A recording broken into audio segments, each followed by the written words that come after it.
Hello, my dear friends. How are you all? Welcome back to another episode of Unit 2 Two More છો.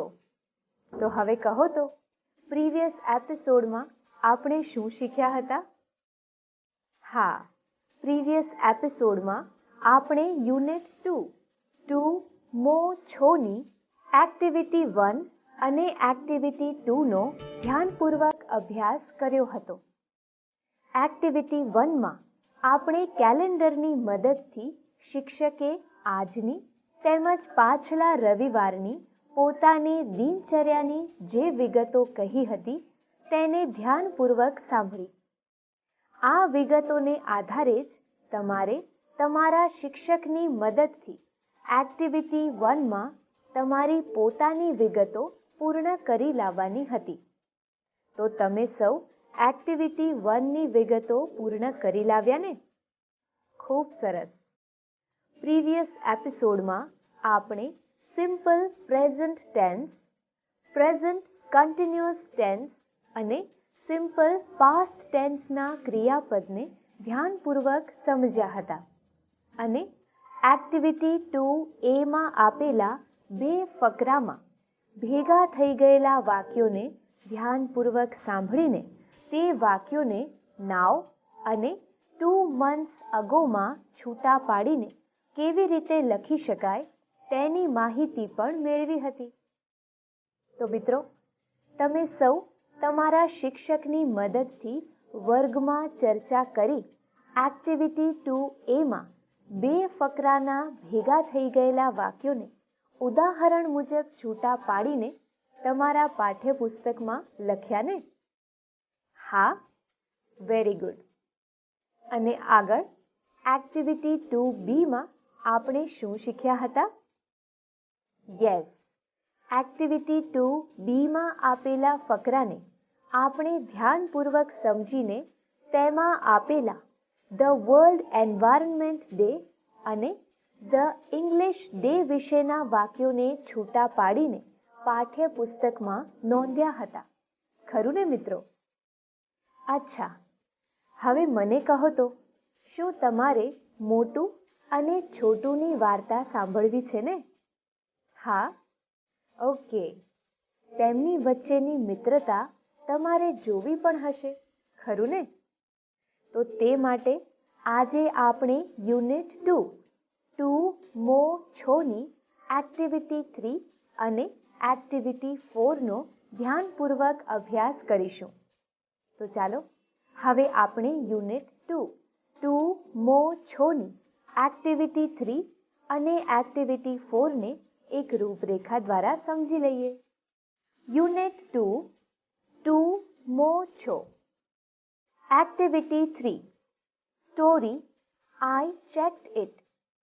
નીચે આપેલા વિધાનો ખરા હોય તો ટ્રુ અને ખોટા હોય તો ફોલ્સ લખો. નીચેના વાક્યો કોણ બોલે છે અને કોણ બોલી શકે? તે જો છોટું બોલે તો સી, મોટું બોલે તો એમ અને બંને બોલે તો સી એમ લખો. એક્ટિવિટી 4.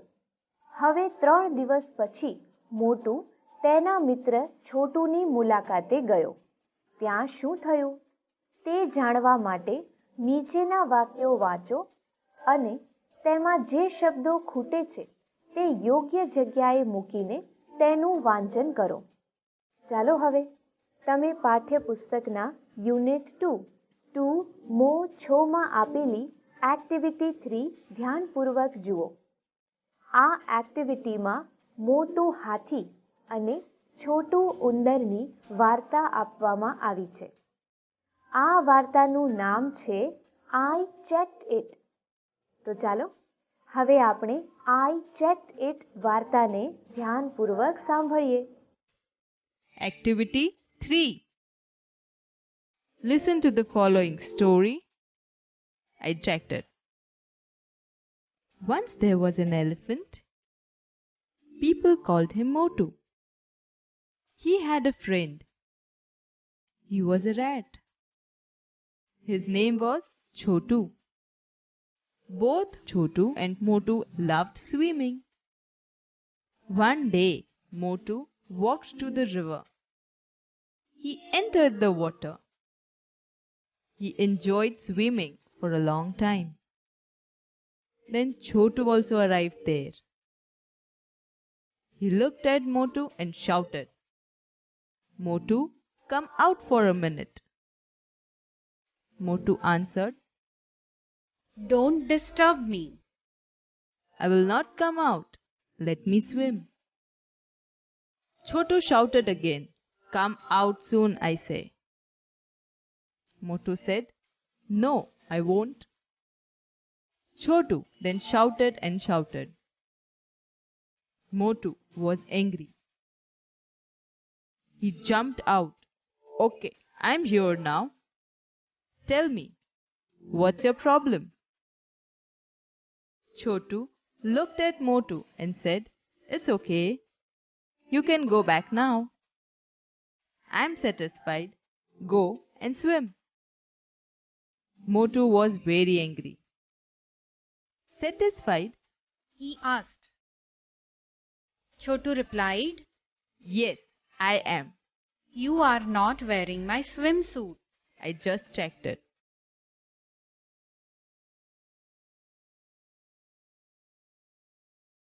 તમે એક્ટિવિટી 3માં આપેલી મોટું હાથી અને છોટું ઉંદરની વાર્તા આઈ ચેક્ડ ઇટને ધ્યાનપૂર્વક સાંભળીને.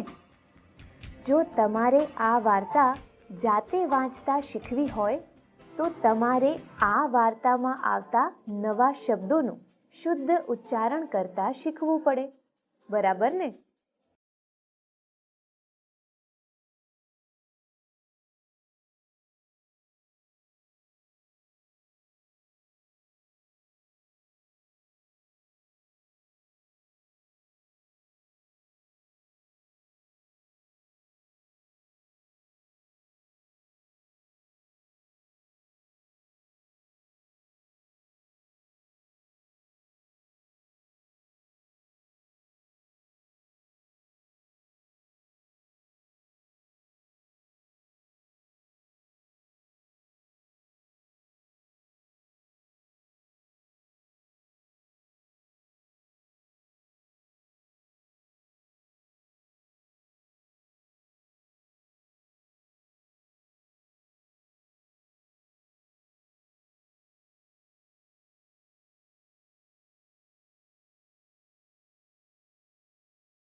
તે એક ઉંદર હતો.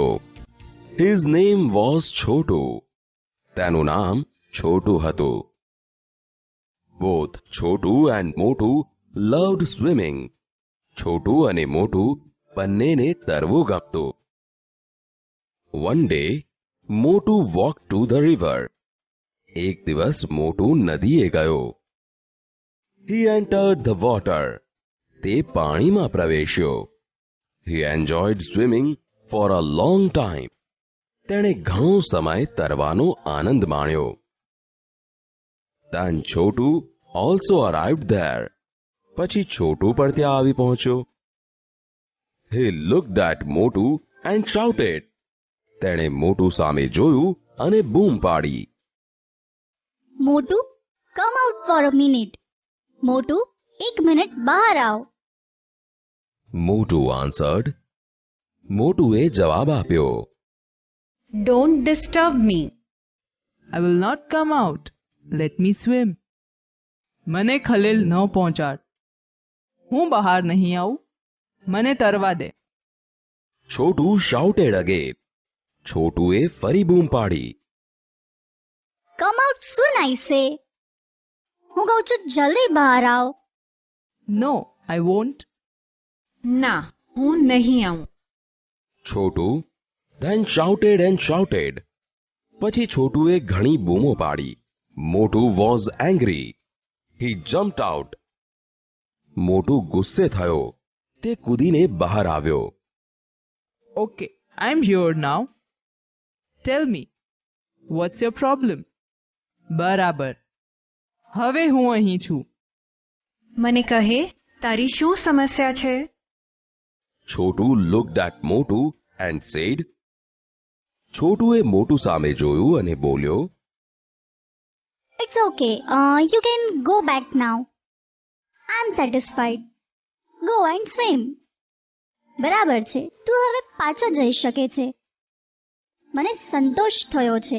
જા અને તર. મોટુ was very angry. મોટુ ખૂબ ગુસ્સે થયો. સેટિસ્ફાઈડ? સંતોષ થયો? Yes I am. You are not wearing my swimsuit. I just checked it. હા, મને સંતોષ થયો. તે મારો સ્વિમસૂટ પહેર્યો નથી. મેં ચકાસી લીધું.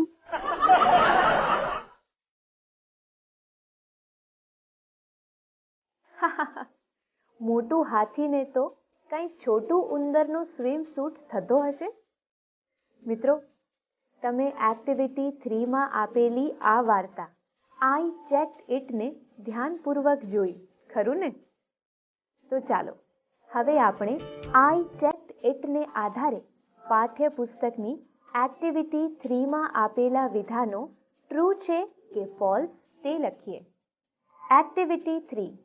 નીચે આપેલા વિધાનો ખરા હોય તો ટ્રુ અને ખોટા હોય તો ફોલ્સ લખો. 1. મોટુ વોઝ અ રેટ. આ વિધાન ખોટું છે, તેની સામે ફોલ્સ લખો. 2. મોટુ એન્જોયડ સ્વિમિંગ. આ વિધાન ખરું છે, તેની સામે ટ્રુ લખો. 3. Chhotu jumped out of water. આ વિધાન ખોટું છે, તેની સામે ફોલ્સ લખો. 4. મોટુ શાઉટેડ એન્ડ શાઉટેડ. આ વિધાન ખોટું છે, તેની સામે ફોલ્સ લખો. 5. Chhotu was satisfied. આ વિધાન ખરું છે, તેની સામે ટ્રુ લખો. 6. મોટુ ચેક્ડ છોટુ's swimsuit. આ વિધાન ખોટું છે, તેની સામે ફોલ્સ લખો. 7. મોટુ was swimming in a pond. આ વિધાન ખોટું છે, તેની સામે ફોલ્સ લખો. તમે તમારા પાઠ્યપુસ્તકમાં એક્ટિવિટી 3માં આપેલા વિધાનો સામે ટ્રુ કે ફોલ્સ લખ્યું ને? હવે એક્ટિવિટી 3માં આગળ શું લખ્યું છે તે ધ્યાનપૂર્વક જુઓ. એક્ટિવિટી 3. નીચેના વાક્યો કોણ બોલે છે અને કોણ બોલી શકે? તે જો છોટું બોલે તો સી, મોટું બોલે તો એમ અને બંને બોલે તો CM લખો. મિત્રો, તમારા પાઠ્યપુસ્તકની એક્ટિવિટી 3માં આપેલા આ વાક્યોની સામે તમારે તમારા શિક્ષકની મદદથી CM કે CM લખી લાવવાનું છે. 1. Don't disturb me. 2. He jumped out. 3. You can go back now. 4. I love swimming. 5. I am a rat. 6.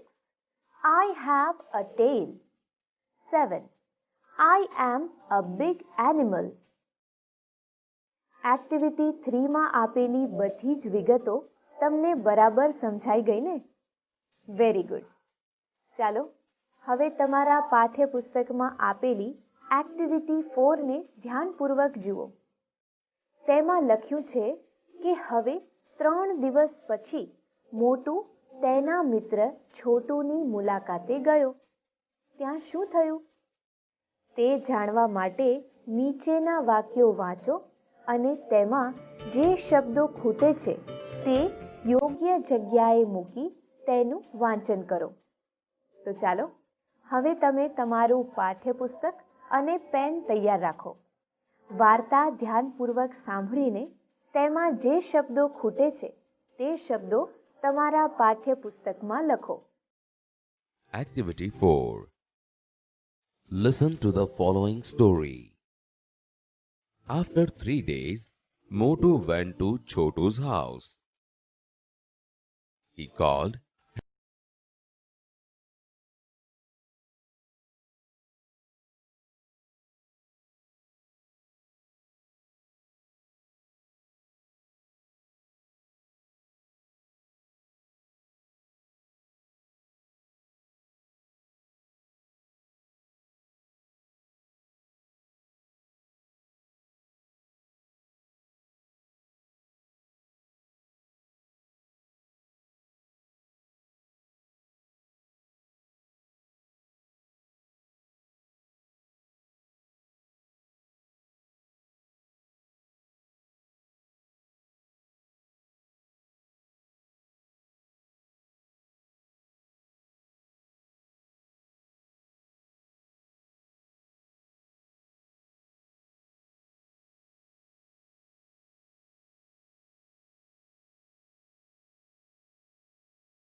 પડી ગયું ને? ખૂબ સરસ. મિત્રો, 3 દિવસ પછી મોટું હાથી તેના મિત્ર છોટું ઉંદરની મુલાકાતે ગયો. તે વખતે છોટું ઉંદર કોઈ કામથી બહાર ગયો હતો. છોટુની પત્ની છોટીએ મોટું હાથીનું સ્વાગત કર્યું. મોટુએ છોટીને કહ્યું કે હું છોટું માટે ટાઈની ગિફ્ટ લાવ્યો છું. તે આવે ત્યારે તમે તેને આપી દેજો. મિત્રો, જ્યારે છોટુએ ઘરે આવીને મોટુએ આપેલી ટાઈ જોઈ ત્યારે તેણે તરત જ મોટું હાથીને SMS કર્યો. તેમાં તેણે શું લખ્યું તે તમારે જાણવું છે ને? યસ. તો ચાલો હવે આપણે એક્ટિવિટી 4માં આપેલી આ સરસ મજાની વાર્તાને ધ્યાનપૂર્વક જોઈને સમજીએ. Activity 4. હવે 3 દિવસ પછી મોટું તેના મિત્ર છોટુની મુલાકાતે ગયો. ત્યાં શું થયું તે જાણવા માટે નીચેના વાક્યો વાંચો. તેમાં જે શબ્દો ખૂટે છે તે યોગ્ય જગ્યાએ મૂકીને તેનું વાંચો.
તમે તમારા મિત્રોને અને ભાઈ બહેનને કહેજો.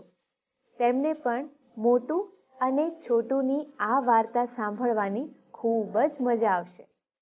ચાલો હવે મને કહો તો કે આજના એપિસોડમાં તમને યુનિટ 2 મો છોની એક્ટિવિટી 3 અને એક્ટિવિટી 4નો અભ્યાસ કરવાની મજા તો આવી ને? શું કહ્યું? ખૂબ જ મજા આવી? Very good. હવે નેક્સ્ટ એપિસોડમાં આપણે યુનિટ 2 મો છોની એક્ટિવિટી 5 અને એક્ટિવિટી 6નો ધ્યાનપૂર્વક અભ્યાસ કરવાનો છે. તો તે માટે આપણે ફરીથી ચોક્કસ મળીશું. Until next episode, keep learning and keep having fun. Bye friends.